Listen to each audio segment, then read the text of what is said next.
Hello दोस्तों, स्वागत है आप सभी का अमित डिमरी क्लासेस में। तो आज ये हमारा लेक्चर नंबर 6 है। अभी तक हम टोटल 5 लेक्चर कर चुके हैं और ये हमारा छठा लेक्चर है।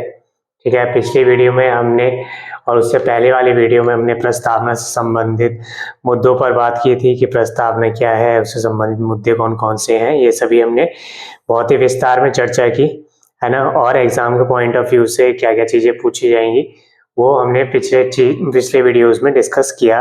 ठीक है, प्रस्तावना से संबंधित। आज के इस वीडियो से हम शुरुआत करेंगे मौलिक अधिकार यानी फंडामेंटल राइट्स की। ठीक है, इसकी शुरुआत करने वाले हम आज मौलिक अधिकार। ठीक है, फंडामेंटल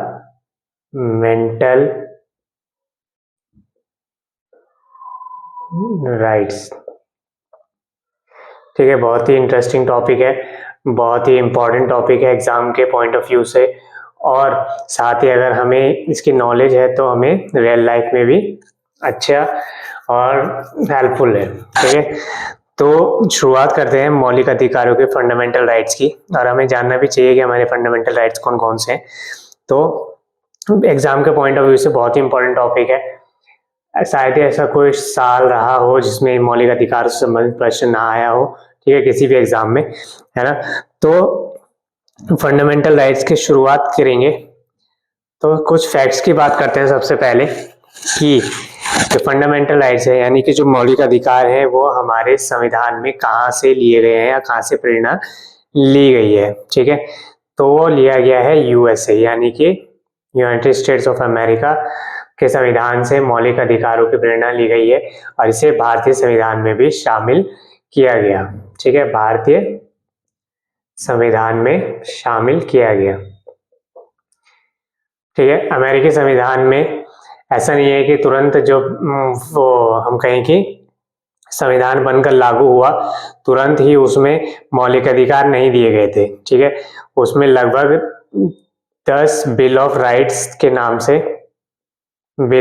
नाम से कई सारे संशोधन हुए, कई चीजें इंक्लूड की गई, तब जाके जो है मौलिक अधिकारों को यूएसए के संविधान में यानी कि अमेरिका के संविधान में शामिल किया गया। लेकिन भारतीय संविधान में यह लागू होने के साथ ही दे दिए गए थे। ठीक है, नागरिकों को ये दे दिए गए थे, है ना।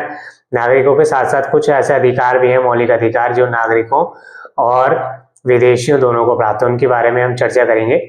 ठीक है, तो अमेरिकी संविधान में यह तुरंत नहीं दिए गए थे बल्कि बिल ऑफ राइट्स जिन्हें कहा जाता है, धीरे धीरे करके जिनको अमेंडमेंट के थ्रू इनको दिए गए थे। लेकिन भारतीय संविधान में लागू होने के साथ ही जो मौलिक अधिकार है वो प्रदान किए गए, है ना। एक तो वह सबसे बेसिक फैक्ट बहुत ही, ठीक है, यूएसए से प्रेरित है। अगला है कि हमारा जो मौलिक अधिकार का हिस्सा है या मौलिक अधिकार का प्रावधान है वो हमें संविधान के भाग 3 के अंतर्गत मिलता है। ठीक है, मौलिक अधिकारों का प्रावधान कहाँ मिलता है? भाग 3 के अंतर्गत। हम शुरुआत में बात कर चुके हैं कि वर्तमान में भारतीय संविधान के अंतर्गत कुल 25 भाग हैं। ठीक है, मूल संविधान में 22 भाग थे। ठीक है, और वर्तमान में अब 25 है ना।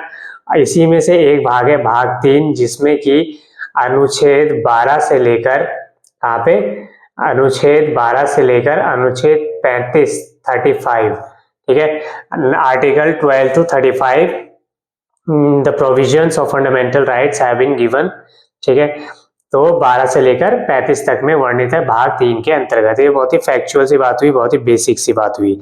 ठीक है, तो और मौलिक अधिकार है हमारे संविधान में कुल कितने अभी वर्तमान में? 6 मौलिक अधिकार, 6 मौलिक अधिकारों का प्रावधान किया गया है। मौलिक अधिकार है, ठीक है, मौलिक अधिकार किसमें? वर्तमान में। लेकिन जब हम बात करते हैं मूल संविधान की तो उस समय कुल 7 मौलिक अधिकार थे। कितने थे? 7 मौलिक अधिकार। ठीक है,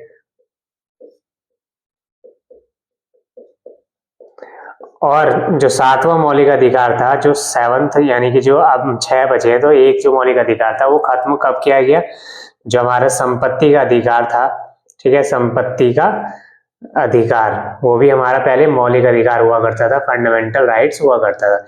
हम बार बार मौलिक अधिकार, फंडामेंटल राइट की बात कर रहे हैं, तो हम उसकी अभी डेफिनेशन देखेंगे कि मौलिक अधिकार का मतलब क्या है। ठीक है, अभी मैं सिर्फ कुछ बेसिक सी फैक्चुअल बातें डिस्कस कर रहे हैं ताकि आपका इंटरेस्ट इसमें बने। ठीक है, तो ये 6 मौलिक अधिकार है। 7वां एक मौलिक अधिकार और हुआ करता था, जैसे संपत्ति का अधिकार कहते हैं, राइट टू प्रॉपर्टी। ठीक है, फंडामेंटल राइट्स ऑफ प्रॉपर्टी, जिसको कि हम की 44वां संविधान संशोधन किया गया 1978 में। ठीक है, 1978 में 44वां संविधान संशोधन किया गया था। उसके अंतर्गत जो संपत्ति का अधिकार था उसको मौलिक अधिकारों की श्रेणी से खत्म कर दिया गया था, मौलिक अधिकार उसको मतलब हटा दिया गया था। ठीक है, इसके पीछे कई सारे केसेस जैसे कि भूमि सुधार, ये सब चीजें चल रही थी। उसी के अंतर्गत केस दर केस ये चलता रहा और फाइनली 44वां संविधान संशोधन 1978 में हुआ, जिसके जरिए जो है मौलिक अधिकारों की श्रेणी से संपत्ति के अधिकार को खत्म कर दिया गया, हटा दिया गया, और इसे अब यह सिर्फ एक कानूनी अधिकार है। ठीक है, अब ये फंडामेंटल राइट नहीं है। ठीक है, तो अभी हम डिस्कस करेंगे कि फंडामेंटल राइट की श्रेणी में आना और ना आने में क्या अंतर है। ठीक है, तो 6 मौलिक अधिकार वर्तमान में है और 1978 के पहले तक, जब तक संशोधन नहीं हुआ था, तब तक 7 मौलिक अधिकार हुआ करते थे। ये तो रही बेसिक सी बात, है ना। भाग 3 के अंतर्गत 12 से लेकर 35 तक में। ठीक है, अगला देखते हैं हम कि जो मौलिक अधिकार है उसे क्या है, संविधान का विशेष संरक्षण प्राप्त है। क्या है, विशेष संरक्षण प्राप्त है।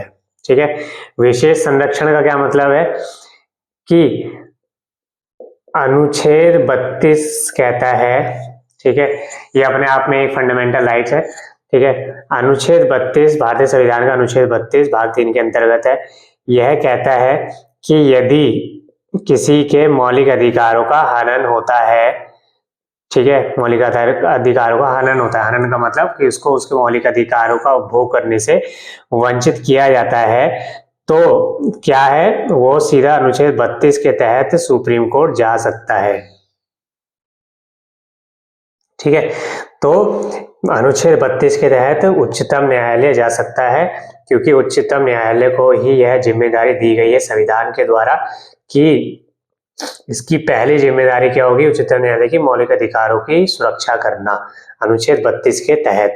ठीक है, अभी हम बात करेंगे कि मौलिक अधिकार की ही क्यों बात करिए, सामान्य अधिकारों को संरक्षण प्राप्त क्यों नहीं है, उन सभी चीजें आगे आएंगी अभी। ठीक है, तो मौलिक अधिकारों को विशेष संरक्षण, स्पेशल प्रोटेक्शन जो है मिली हुई है संविधान के द्वारा, और उसको संरक्षण देता कौन है, उच्चतम न्यायालय। अगर हम कहें कि उच्चतम न्यायालय जो है मौलिक अधिकारों को संरक्षण करता है, तो यह बात बिल्कुल सही है। ठीक है, उच्चतम न्यायालय जो है मौलिक अधिकारों का संरक्षण करता है। ठीक है, अनुच्छेद कौन से, 32 के तहत। ठीक है, अब अनुच्छेद 32 अपने आप में एक उचित मौलिक अधिकार है, इसके बारे में हम अभी बात करेंगे। ठीक है, तो यहाँ पर सबसे पहले हमें जो है समझना है कि मौलिक अधिकार का मतलब है क्या। मौलिक अधिकार यानी कि फंडामेंटल राइट्स का मतलब क्या है, क्यों जरूरी है ये। ठीक है, why it is important and what are fundamental rights. तो सबसे पहले अगर बात करें किसी व्यक्ति, मान लीजिए कोई नागरिक है, मान लीजिए नागरिक ए है, वह रहता है इंडिया में। ठीक है, वह रहता है इंडिया में। मान लीजिए इस व्यक्ति को ठीक है, ना तो उससे कहीं आने जाने का अधिकार है, ना इसे स्वतंत्रता है, मतलब ठीक है, स्वतंत्रता कई पहलू हो सकते हैं, आर्थिक स्वतंत्रता, ना ही इसे कोई व्यवसाय करने की स्वतंत्रता है। ठीक है, सरकार के द्वारा कह दिया गया है कि आपको सिर्फ यही जॉब करनी है, या फिर आप इस जॉब के अलावा और कुछ नहीं कर सकते। ठीक है, ना ही इसको राजनीतिक स्वतंत्रता है, ना ही इसको सामाजिक समाज में आने जाने की स्वतंत्रता है। ठीक है, साथ ही अगर हम बात करें जैसे ना इसको समानता मौजूद है समाज में। ठीक है, यह इसको प्रतिबंध लगा दिए जाते हैं कि ये समाज में उठ बैठ नहीं सकता अन्य व्यक्तियों के साथ, अन्य समुदायों के साथ। तो ऐसे में क्या होगा, जो ये व्यक्ति है, ए नाम का व्यक्ति है, वो क्या होगा, मानसिक तौर पर कैसा हो जाएगा, बहुत ही प्रताड़ित हो जाएगा, मानसिक तौर पर बहुत ही ज्यादा परेशान हो जाएगा। ठीक है, ये तो रही मानसिक बात, है ना।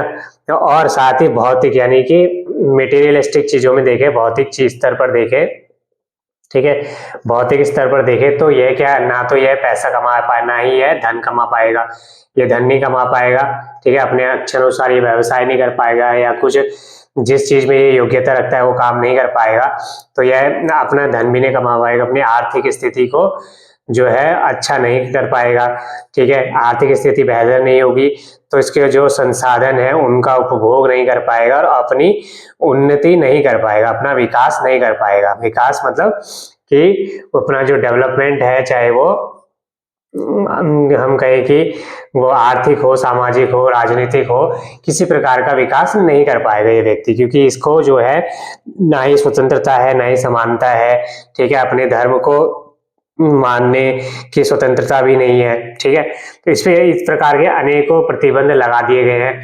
तो सोचिए इस व्यक्ति का विकास भी नहीं हो पाएगा, वो मानसिक, ना तो मानसिक रूप से विकसित हो पाएगा, ना ही वो आर्थिक रूप से, ना ही वो भौतिक रूप से, है ना, वो आर्थिक भी भौतिक के अंतर्गत ही आ गया। तो हम सिंपल शब्दों में कहें, ना तो वह मानसिक रूप से, ना ही भौतिक रूप से, और अगर हम बात करें वह नैतिक रूप से भी क्या हो जाएगा, करप्ट हो जाएगा। मतलब कि वह जब उसको वो देखेगा कि सरकार के द्वारा जो है कोई प्रोटेक्शन नहीं मिल रही, कोई हम बात करें इतने प्रतिबंध लगा दिए गए हैं, तो नैतिक रूप से भी वो करप्ट हो जाएगा। मतलब वो कोशिश करेगा कुछ चोरी करने की ताकि अपनी आर्थिक जरूरतों को पूरा कर सके, ठीक है, उसके अंदर टैलेंट है, उसके अंदर वो कुछ करना भी चाहता है लेकिन कर नहीं पा रहा है क्योंकि उसको ये सभी चीजें अलाउ नहीं है, है ना। उदाहरण के तौर पर हम देख रहे हैं, तो चोरी करेगा, वो कुछ ऐसी एक्टिविटीज में इन्वॉल्व होगा जैसे कि ड्रग डीलिंग हो सकती है या किसी भी प्रकार की, तो ये बेईमानी करेगा तो वो अपनी नैतिकता से भी भटक जाएगा।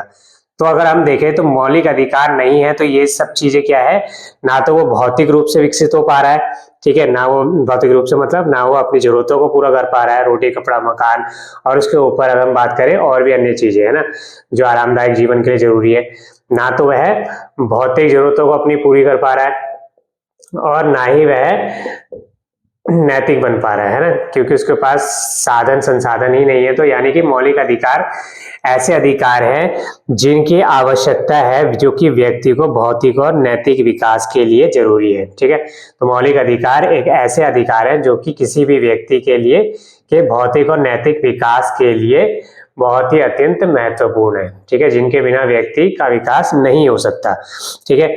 और ऐसे मौलिक अधिकारों को संविधान का संरक्षण प्राप्त है ना, संविधान का संरक्षण प्राप्त है, ठीक है, संविधान का संरक्षण प्राप्त है, यानी कि उस व्यक्ति को स्वतंत्रता दी गई है संविधान के द्वारा, ठीक है, उस व्यक्ति को क्या है, समानता, अपने धर्म को मानने की स्वतंत्रता, ठीक है, शिक्षा प्राप्त करने की स्वतंत्रता है, ठीक है, और ऐसे अनेकों प्रकार से जो है मौलिक अधिकार उसको प्रदान किए गए हैं संविधान के द्वारा, और इन्हें कोई छीनता है तो अनुच्छेद 32 के तहत सुप्रीम कोर्ट में जा सकता है ना। तो मौलिक अधिकार क्या है, ऐसे अधिकार हैं जो व्यक्ति के भौतिक और नैतिक विकास के लिए अत्यंत महत्वपूर्ण है और जिन्हें संविधान का विशेष संरक्षण प्राप्त है, ठीक है। तो ये तो हुई डेफिनेशन की बात, और हमने बात भी की कि मौलिक अधिकार क्यों जरूरी है, ठीक है। आगे देखते हैं कि भारत में मौलिक अधिकारों के अलावा और कौन कौन से अधिकार हैं। हम बार बार मौलिक अधिकारों की बात कर रहे हैं कि मौलिक अधिकार को संरक्षण प्राप्त है, तो यानी कि कोई निश्चित तौर पर अन्य अधिकार भी होंगे। तो जब हम भारत में अधिकारों की बात करते हैं, भारत में अधिकार, अगर हम कहें भारत में या फिर आमतौर पर अधिकारों की बात करें, तो अगर हम इसको मोटे तौर पर बांटे तो एक तो होते हैं हमारे पास मौलिक अधिकार, ठीक है, हमारे पास होते हैं मौलिक अधिकार। दूसरा हमारे पास होते हैं संवैधानिक अधिकार, राइट, संवैधानिक अधिकार यानी कॉन्स्टिट्यूशनल राइट, इंग्लिश में इसको बोलेंगे फंडामेंटल राइट्स, इसको संवैधानिक अधिकार मतलब कॉन्स्टिट्यूशनल राइट्स, ठीक है। और अगला कानूनी अधिकार है ना, जैसे हमने अभी बात की थी कि संपत्ति का अधिकार पहले मौलिक अधिकार हुआ करता था, अब इसे कानूनी अधिकार की श्रेणी में डाल दिया गया है। और अगला प्रकार अगर हम देखें तो मानवाधिकार यानी कि ह्यूमन राइट्स, ठीक है। तो अगर हम मोटे तौर पर भारत में अधिकारों की बात करें तो मोटे तौर पर हमें ये 4 श्रेणियां, 4 वर्गीकरण हमें दिखते हैं। ठीक है, मौलिक अधिकार तो हम जानते हैं कि ऐसे अधिकार जिनको संविधान का विशेष संरक्षण प्राप्त है। ठीक है, और भाग 3 के अंतर्गत आते हैं, भाग 3 के अंतर्गत। ठीक है, अनुच्छेद 12 से लेकर 35 तक में। तो भाग 3 के अंतर्गत अनुच्छेद 12 से लेकर 35 तक में जिन अधिकारों का वर्णन किया गया है उन्हें हम क्या कहते हैं, मौलिक अधिकार बोलते हैं। ठीक है, उन्हें हम क्या बोलते हैं, मौलिक अधिकार बोलते हैं। और क्यों जरूरी है, व्यक्ति के भौतिक और नैतिक विकास के लिए अत्यंत आवश्यक है।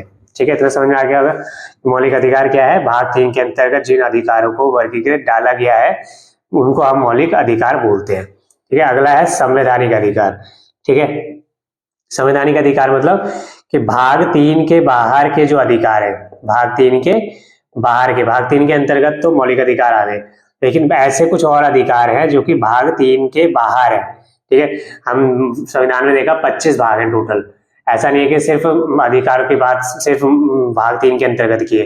भाग 3 के अंतर्गत मौलिक अधिकारों की बात की गई है, लेकिन उसके अलावा और भी अधिकार है जो कि भाग 3 के भाग 3 के बाहर है। जैसे कि हम बात करें संपत्ति का अधिकार, हमने अभी देखा है ना, संपत्ति का अधिकार।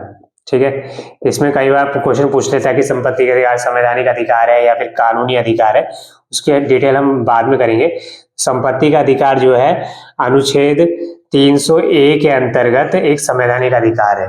ठीक है, कहीं कहीं पे कानूनी अधिकार का भी रूप निभाता है। ठीक है, भूमिका निभाता है, तो उसकी बात हम करेंगे अभी, लेकिन अभी हम इसको संवैधानिक अधिकार की श्रेणी में डाल रहे हैं। तो संपत्ति का अधिकार पहले मौलिक अधिकार हुआ करता था, बाद में से निकालकर अनुच्छेद 300A के अंतर्गत डाल दिया गया।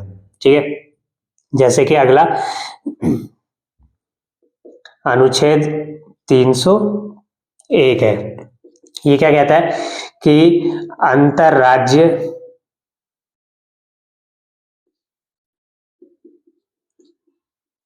वाणिज्य का अधिकार। अंतरराज्य वाणिज्य का अधिकार क्या है, संवैधानिक अधिकार है अनुच्छेद 301 के अंतर्गत। अंतरराज्य वाणिज्य का अधिकार का मतलब क्या होता है कि एक राज्य से दूसरे राज्य में व्यापार किया जा सकता है। ठीक है, तो ये अधिकार हमें संविधान देता है। ठीक है, ये भले ही मौलिक अधिकार नहीं है, लेकिन ये क्या है, एक संवैधानिक अधिकार है। ठीक है, अगला है हमारे पास कानूनी अधिकार, जो कि वे अधिकार जो कि संविधान में नहीं है। ठीक है, ऐसे अधिकार जो कि संविधान में नहीं है, लेकिन यह संसद या फिर विधानमंडल के द्वारा, ठीक है, संसद जो केंद्रीय राष्ट्रीय स्तर पर होती है, विधानमंडल जो राज्य के स्तर पर होता है ना, तो ऐसे अधिकार जो कि ना तो भाग 3 में है, ना ही वो संविधान में उनका उल्लेख है, लेकिन वो संसद के द्वारा निर्मित किए गए हैं और विधानमंडल के द्वारा निर्मित किए गए हैं, उनको कानूनी अधिकार बोलते हैं। जैसे कि ट्रैफिक रूल्स हो गए। ठीक है, इस तरीके के अधिकार, तो ये भी क्या है, ट्रैफिक रूल्स भी हमारे अधिकार ही तो है एक तरीके से, कि हम रोड पर चल सकते हैं, ये सब चीजें है ना। और ऐसे अन्य कई तरीके के अधिकार, जैसे ट्रैफिक नियम हो गए, आपराधिक कानून हो गए, आपराधिक कानून हो गए, है ना। इसके अंतर्गत किसी व्यक्ति को क्या सुरक्षा मिलेगी, ठीक है, किसी व्यक्ति का ट्रायल कैसे हुआ, ये सब चीजें क्या है, पूरे फॉर्मेट में डिफाइन है, और लेकिन है क्या, कानूनी अधिकार है। ठीक है, में संविधान में नहीं मिलेंगे, लेकिन ये कानून बनाए गए हैं विधानमंडल के द्वारा, राज्यों के द्वारा भी बनाए जाते हैं और संसद के द्वारा भी। जैसे श्रमिकों के अधिकार, ठीक है, यहाँ पे थोड़ा रफ कर देते हैं। ठीक है, और कानूनी अधिकार कई सारे हो सकते हैं, जैसे श्रमिकों के अधिकार, हर राज्य के अपने अपने हैं श्रमिकों के अधिकार, है ना। लेबर्स को क्या क्या प्रोटेक्शन दी जाएगी, एम्प्लॉयज को क्या क्या प्रोटेक्शन दी जाएगी, किसी राज्य में पीएफ का क्या रूल होगा, ठीक है, ये सभी चीजें। तो ये क्या है, कानूनी अधिकार हो गया। ठीक है, जैसे पर्यावरण से संबंधित अधिकार, पर्यावरण से संबंधित अधिकार, तो ये भी क्या है, कानूनी अधिकार। हर राज्य के अपने अपने हो सकते हैं कि ये क्षेत्र प्रतिबंधित है, ठीक है, इस क्षेत्र में आवाजाही बंद है, या फिर इस क्षेत्र में जो है पेड़ों की कटाई नहीं हो सकती, इस प्रकार की चीजें है ना। तो ये क्या है, पर्यावरणीय अधिकार, जो किसके द्वारा, विधानमंडल के द्वारा बनाए जाते हैं। ठीक है, तो ये सब क्या हो गए, कानूनी अधिकार, जो ना तो संविधान में लिखे हैं, ना ही वो मौलिक अधिकार के अंतर्गत आते हैं। अगला है मानवाधिकार। अब ऐसे अधिकार जो क्या है, प्रत्येक मानव होने के नाते मिलते हैं। ठीक है, मानव होने के नाते आपको प्राप्त है, सभी को प्राप्त है, मानव होने के नाते, यानी कि इंसान है आप, तो आपको वो अधिकार मिलेगा ही मिलेगा, खाने का, पीने का, ठीक है, ये सब चीजें। तो ये क्या है, मानवाधिकार, गरिमापूर्ण जीवन जीने का अधिकार, ठीक है।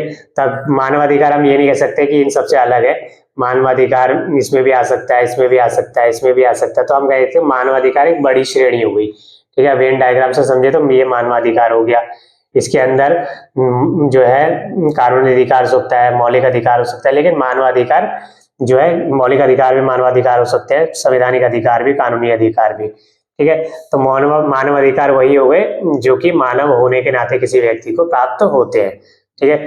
तो ये तो हमने बात की कि अधिकार की श्रेणी क्या क्या हो सकती है, ठीक है। तो हम यहाँ पे बात कर रहे हैं मौलिक अधिकारों की। तो मौलिक अधिकार भाग 3 के अंतर्गत अनुच्छेद 12 से लेकर 35 तक में वर्णित है, इसलिए हम इस भाग के अंतर्गत आ गए, तो इसको विशेष प्रोटेक्शन प्राप्त है, ठीक है, विशेष सुरक्षा प्राप्त है, इसीलिए इसको कहा गया है मौलिक अधिकार।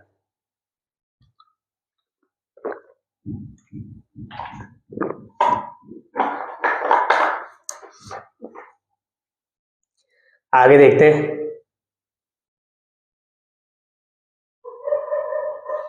तो आगे देखते हैं, हमने बात की थी कि मौलिक अधिकारों को जो है संविधान विशेष संरक्षण प्राप्त कराता है, ठीक है, विशेष संरक्षण प्रदान करता है, ठीक है।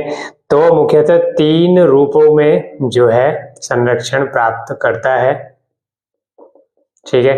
पहले की तो हम बात कर ही चुके हैं कि क्या है, पहला कि अनुच्छेद 32 के तहत सीधा जो है सुप्रीम कोर्ट जा सकते हैं नागरिक, कि हमारे मौलिक अधिकारों का हनन हुआ है, तो सुप्रीम कोर्ट अनुच्छेद 32 के तहत, और हाई कोर्ट जो है जा सकता है अनुच्छेद 226 के तहत, ठीक है। तो ये इनकी रिस्पॉन्सिबिलिटी बन जाती है। अगर हम सीधे सुप्रीम कोर्ट की बात करते हैं, सुप्रीम कोर्ट की जिम्मेदारी ही है कि वह मौलिक अधिकारों की सुरक्षा प्रदान करेगा, ठीक है।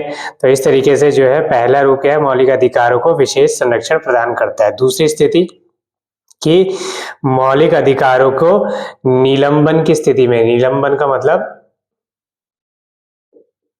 सस्पेंशन की स्थिति में क्या होगा, निलंबन का मतलब होता है थोड़े समय के लिए किसी चीज पर रोक लगा देना, तो उस स्थिति में क्या होगा, विशेष परिस्थिति में और विशेष प्रक्रिया से ही किया जा सकता है। मतलब कि यदि मौलिक अधिकारों पर रोक लगानी है, मौलिक अधिकारों को अगर थोड़े समय के लिए सस्पेंड करना, जैसे कुछ परिस्थितियां हो सकती है, राष्ट्रीय आपातकाल की स्थिति में हो सकता है, या किसी राज्य विशेष के अंतर्गत जो है राष्ट्रपति शासन के अंतर्गत हो सकता है, ठीक है। उन परिस्थितियों में जो है राष्ट्रपति शासन किसी राज्य विशेष के अंतर्गत लगाया जाता है, अनुच्छेद 356 के तहत, है ना, आगे आएगा पूरा टॉपिक। तो जब ऐसी परिस्थितियां उत्पन्न हो जाती है तो उस स्थिति में मौलिक अधिकारों पर रोक लगाई जा सकती है, ठीक है, लेकिन सिर्फ अनुच्छेद 21 को छोड़कर, अनुच्छेद 20 और 21 को छोड़कर, ठीक है। तो अभी हम बात करेंगे आगे। तो निलंबन की स्थिति में क्या होगा कि मौलिक अधिकारों पर रोक लगाई जा सकती है, लेकिन इसकी भी एक अपनी विशेष प्रक्रिया होगी, ठीक है। ऐसा नहीं है कि कल बोला और आज बोला और कल अप्लाई कर दिया, उसकी एक पूरी प्रोसेस होती है, जो विशेष प्रक्रिया होती है जो पूरी फॉलो करनी पड़ती है। बिना उस प्रक्रिया को फॉलो करे आप किसी व्यक्ति के मौलिक अधिकारों को नहीं रोक सकते, ठीक है, उस पर जो है रोक नहीं लगा सकते। और तीसरी परिस्थिति, तीसरी सुरक्षा हमें कैसे दिखाई देती है कि यदि मौलिक अधिकारों में संशोधन करना है, फंडामेंटल राइट्स में अगर संशोधन करना है, ठीक है, संशोधन करना है, संशोधन मतलब संशोधन हो सकता है, आगे हम देखेंगे कि ये फैसला भी कब आता है, 1973 में ही क्लियर होता है केशवानंद भारती केस के अंतर्गत कि मौलिक अधिकारों में संशोधन किया जा सकता है, लेकिन मूल ढांचा यदि उसमें है तो उसमें संशोधन नहीं किया सकता, ठीक है। हमने पिछले वीडियो में देखा था प्रस्तावना के दौरान कि 1973 का केशवानंद भारती केस, जिसमें कई सारे फैसले दिए थे, प्रस्तावना संशोधन, फंडामेंटल राइट्स का संशोधन, तो इसमें कहा गया था कि फंडामेंटल राइट्स में संशोधन किया जा सकता है, लेकिन कैसे किया जाएगा, विशेष बहुमत से, ठीक है, विशेष बहुमत। आपने अगर वीडियो देखा होगी, हमने इसमें विशेष बहुमत के प्रकारों की बात की, तो विशेष बहुमत यानी कि 2/3 जो है मेजोरिटी चाहिए, तभी जाकर आप फंडामेंटल राइट्स में संशोधन कर सकते हैं, अन्यथा नहीं कर सकते। यानी कि फंडामेंटल राइट्स में संशोधन करना बहुत ही ज़्यादा मुश्किल है, ठीक है। और किसी भी परिस्थिति में अगर इनको रोक लगानी तो उसके लिए विशेष प्रक्रिया अपनानी होती है, ठीक है, बिना उसके रोक नहीं लगाई जा सकती। समझ में आ गया आपको? इस तरीके से विशेष संरक्षण हमें दिखाई देता है कि मौलिक अधिकारों को कैसे प्राप्त है, ठीक है।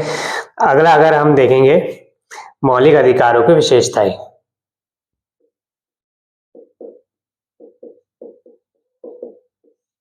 ठीक है। मौलिक अधिकारों की विशेषताएं, ये जो विशेषताओं वाला पार्ट है, इसको हम अगली वीडियो में देखेंगे। आज के वीडियो को हम यहीं पे समाप्त करते हैं, ठीक है। और अगले वीडियो में हम देखेंगे ये जो फंडामेंटल राइट्स का, मौलिक अधिकारों का जो पूरा चैप्टर है, बहुत ही इंटरेस्टिंग और बहुत ही लंबा और बहुत ही इंपॉर्टेंट टॉपिक है। तो इसको काफ़ी इसमें वीडियो लगने वाले हैं, अगले 4 से 5 वीडियोस के ऊपर रहेंगे फंडामेंटल राइट्स के ऊपर। तो यहाँ पर हम विशेषता अगली वीडियो में बात करेंगे, और फिर हम शुरुआत के जो कुछ आर्टिकल्स हैं मौलिक अधिकारों से संबंधित, उनकी भी चर्चा करेंगे, ठीक है। तो आज के इस वीडियो को यहीं पे समाप्त करते हैं। अगर आपको इससे रिलेटेड, आज की वीडियो से रिलेटेड कोई प्रश्न आपके मन में हो तो आप पूछ सकते हैं कमेंट सेक्शन में। Thank you for watching.